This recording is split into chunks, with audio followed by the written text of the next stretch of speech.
नमस्कार प्यारे दोस्तों, आप सभी का एक बार फिर से स्वागत है हमारे YouTube चैनल अद्भुत ज्ञान भक्ति पर। दोस्तों, आज के कहानी का शीर्षक है सबसे बड़ा पुण्य। एक राजा बहुत बड़ा प्रजापालक था, हमेशा प्रजा के हित में प्रयत्नशील रहता था।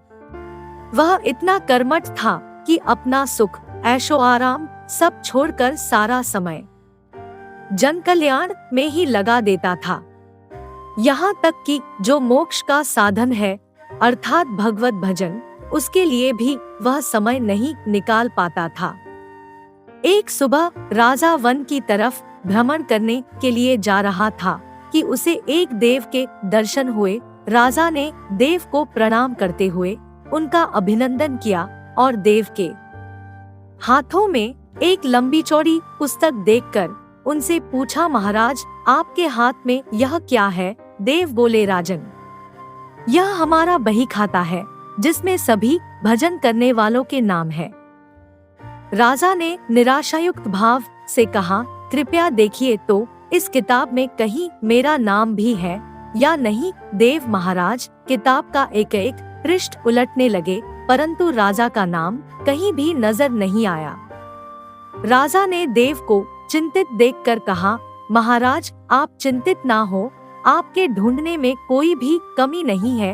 वास्तव में ये मेरा दुर्भाग्य है कि मैं भजन कीर्तन के लिए समय नहीं निकाल पाता और इसीलिए मेरा नाम यहाँ नहीं है। उस दिन राजा के मन में आत्मग्लानि सी उत्पन्न हुई, लेकिन इसके बावजूद उन्होंने इसे नजरअंदाज कर दिया और पुनः परोपकार की भावना लिए दूसरों की सेवा करने में लग गए।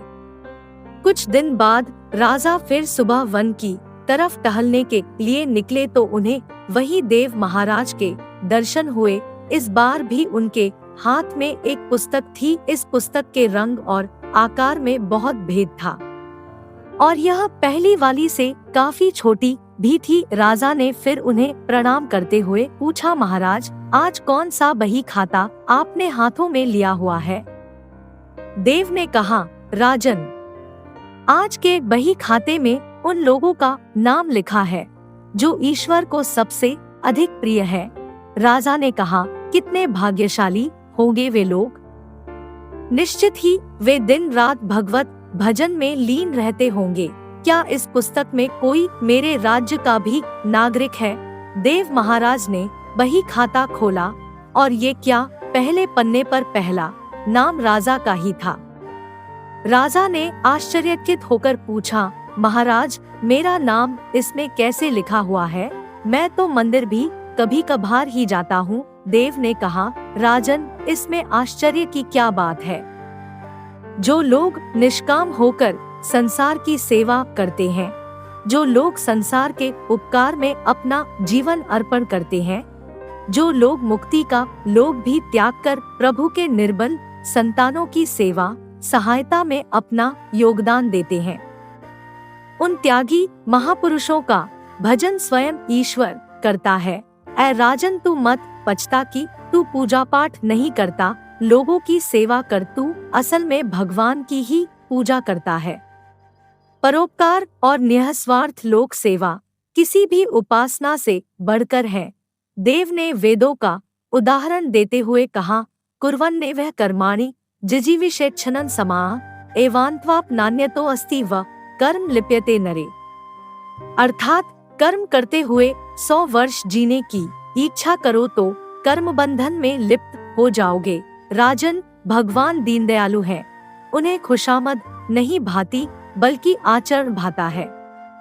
सच्ची भक्ति तो यही है कि परोपकार करो, दीन दुखियों का हित साधन करो। अनाथ, विधवा, किसान व निर्धन आज अत्याचारियों से सताए जाते हैं, इनकी यथाशक्ति सहायता और सेवा करो और यही परम भक्ति है।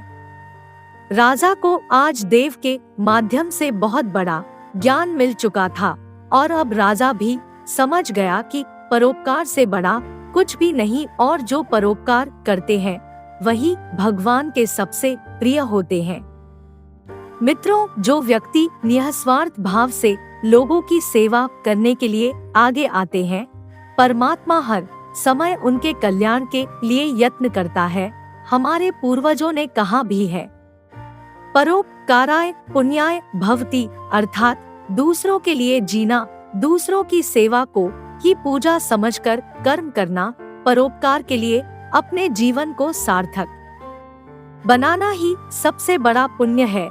और जब आप भी ऐसा करेंगे तो स्वतः ही आप उस ईश्वर के प्रिय भक्तों में शामिल हो जाएंगे।